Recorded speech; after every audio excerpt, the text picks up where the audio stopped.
the idea is, it's very simple. It's, in a world where politics divides us, religion divides us, race, ethnicity seem to divide us, cultures divide us.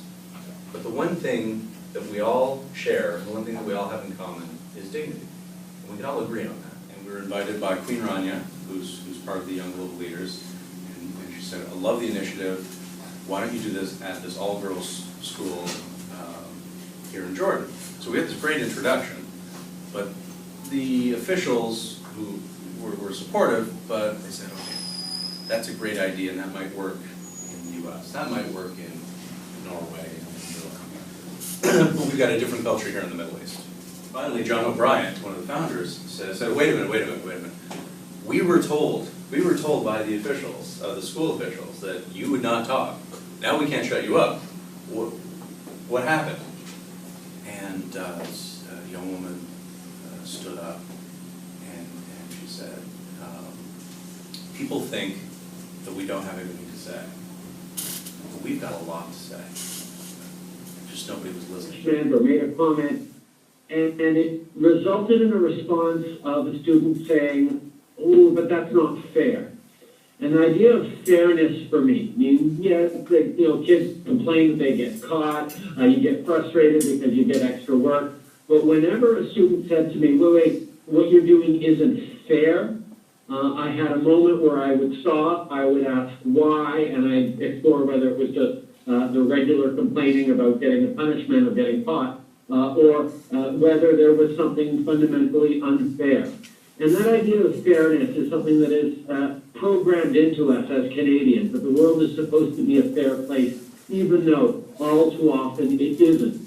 And what we're celebrating here is a big piece of that fairness, which is the basic dignity that everyone has a right to and everyone has. Basic need as a social animal to be relevant, to matter to our tribe, however we describe our tribe in or define it as. We need to be relevant, have worth to the people around you, and that's a key part of dignity.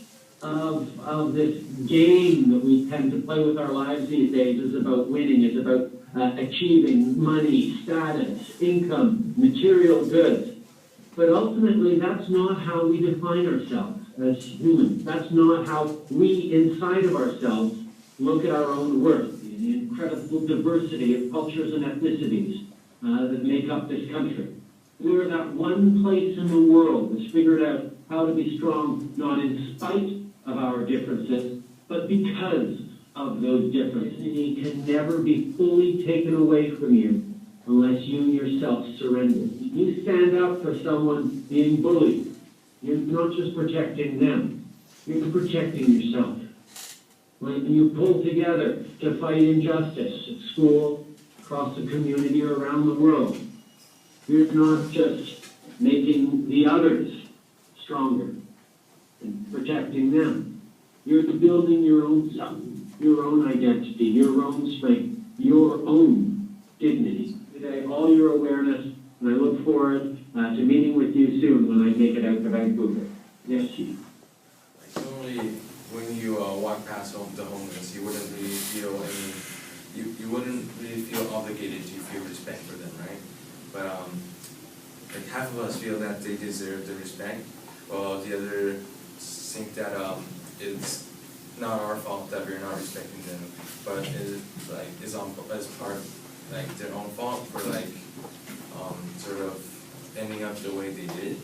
It may sound really like just like mean and such, but we feel that technically if one does not work for what they want, like you shouldn't be able to get it.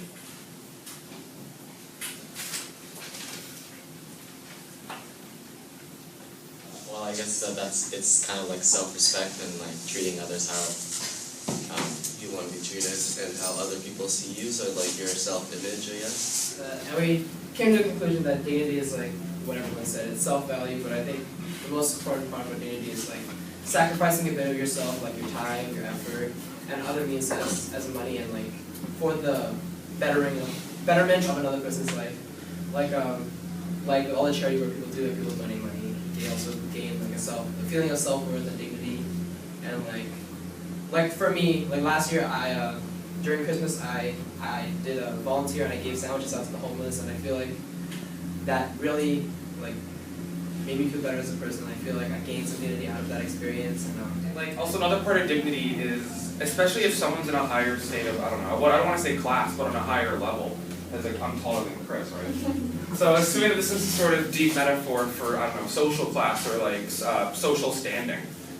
Simply giving up some of my time to make sure that he can live with the same amount of dignity that I live with, than say like I live in a mansion and he lives in a shack.